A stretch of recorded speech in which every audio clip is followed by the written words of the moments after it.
When facilitating an online workshop, most people swing in one of two directions. Either they fall into presentation mode and just talk to a whole bunch of slides, or they try and make things really interactive and engaging using technology. And they add so many fancy bells and whistles that instead of engagement, people get confused and check out. So in this video, I'm going to share with you 5 tech-free ways that you can encourage interaction and engagement online in a way that is accessible for everyone. Let's get into it.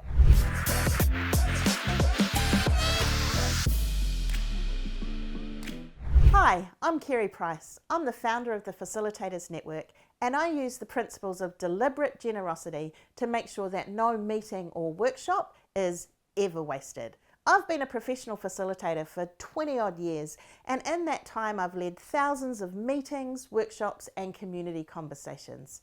Nowadays, I help other trainers and facilitators lead their sessions well too. Encouraging interaction online is not about fancy technology and all the bells and whistles.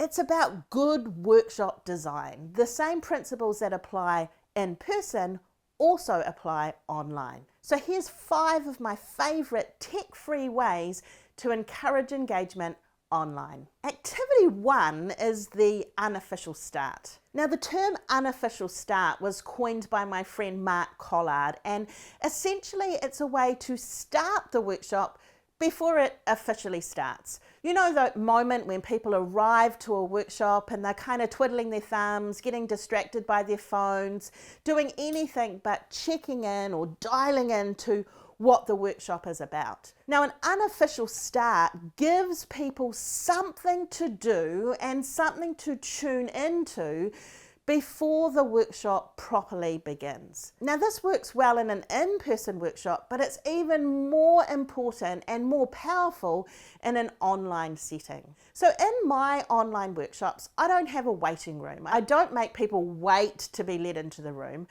Instead, people just trickle in as they happen to dial up. We have a little bit of small talk as a few people are coming in. Nice to see you, welcome aboard, what's the weather like where you are? And then once there's 4 or 5 people in the room, I invite them to get started on something.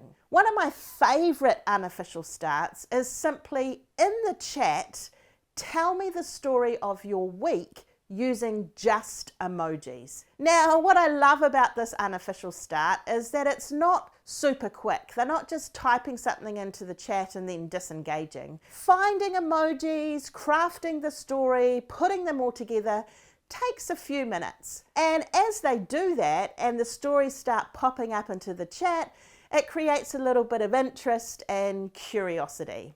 There's a few laughter, there's a few questions. Oh, Mark, you've got a golf club and then a hospital symbol. You need to tell me a little bit more about that. The unofficial start means people are actually engaged in the workshop while people are still trickling in. So they're off their phones, they're off LinkedIn, they're off their emails, and they're actually tuning in to what's going to happen next. Activity 2 is focused on connection before content.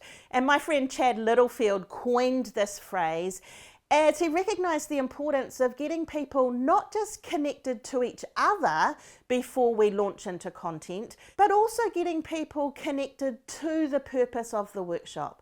So we're starting a conversation that creates connections between humans and create connection between the person and the session itself.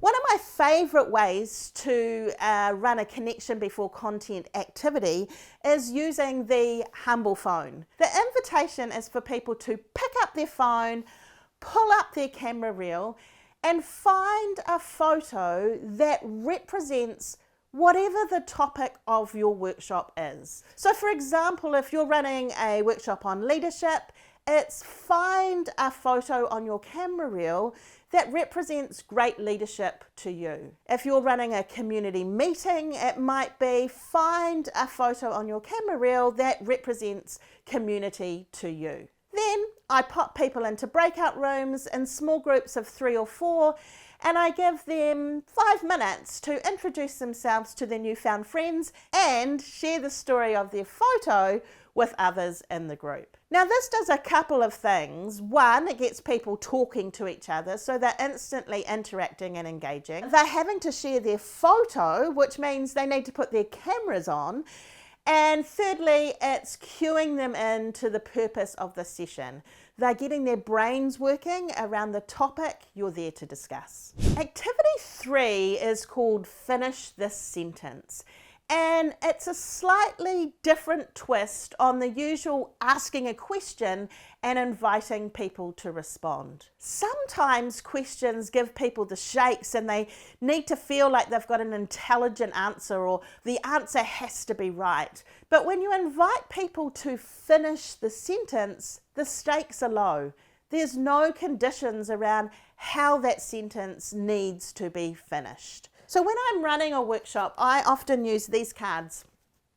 They're called Complete the Sentence, and this particular one's made by the School of Life, but I'm sure you can get others also. And what I might do near the beginning of a workshop is say something like, thinking about this topic of leadership or thinking about the strategic plan that we're about to create, finish this sentence.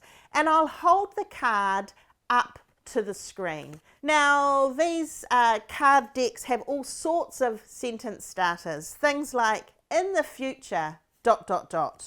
or I should pay less attention to ... or underneath everything ... It leaves the responses wide open so that people can share what's top of mind for them. When you're using Complete the Sentence, make sure you give people a choice.